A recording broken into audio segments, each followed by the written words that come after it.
28. Perjalanan ke Bethlehem, tanggal 5 Juni tahun 1944. Aku melihat jalanan utama yang sangat ramai. Keledai-keledai kecil, dengan dimuati aneka rupa barang bawaan atau orang, pergi ke satu arah. Keledai-keledai kecil lain pergi ke arah yang berlawanan.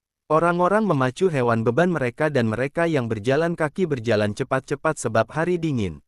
Udara jernih dan kering, langit tenang, namun di mana-mana ada suasana dingin seperti yang biasa pada hari-hari musim dingin. Negeri yang tandus tampak lebih luas, rumput-rumput pendek di padang telah dilindas oleh angin musim dingin, di padang tempat merumput, domba-domba mencari rumput dan mereka juga mencari sedikit cahaya matahari, sebab matahari terbit dengan sangat perlahan. Mereka berdiri sangat berdekatan satu sama lain, karena mereka juga kedinginan, dan mereka mengembik, mendongakkan kepala dan memandang ke arah matahari seolah mengatakan, datanglah segera sebab hari sangat dingin. Permukaan tanah naik turun dan gelombangnya menjadi semakin jelas. Sungguh suatu tempat yang berbukit-bukit. Ada lembah-lembah dan lereng-lereng yang berselimutkan rumput, dan punggung-punggung bukit. Jalanan melalui tengah dan menuju tenggara. Maria duduk di atas seekor keledai kecil abu-abu. Ia sepenuhnya terbungkus dalam sebuah mantol tebal.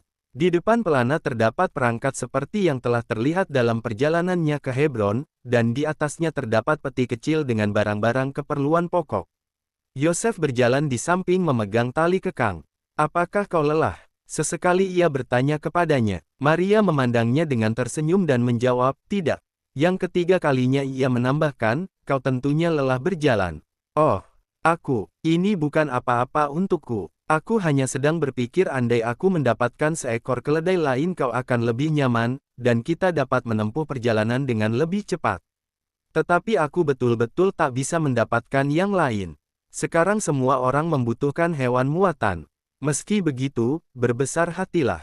Kita akan segera tiba di Bethlehem. Efrata ada di balik gunung itu."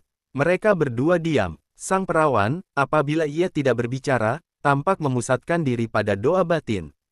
Ia tersenyum lembut pada salah satu pikirannya dan apabila ia melihat orang banyak, ia tampak tidak melihatnya sebagaimana adanya, seorang laki-laki, seorang perempuan, seorang tua, seorang gembala, seorang kaya atau miskin, melainkan hanya untuk apa yang ia lihat. "Apakah kau kedinginan?" tanya Yosef ketika angin mulai bertiup. "Tidak, terima kasih." Namun Yosef kurang puas. Ia memegang kakinya, yang mengenakan sandal dan tergantung di sisi keledai dan nyaris tak terlihat keluar dari bawah gaun panjangnya, dan pastilah ia merasakan kakinya dingin, sebab ia menggelengkan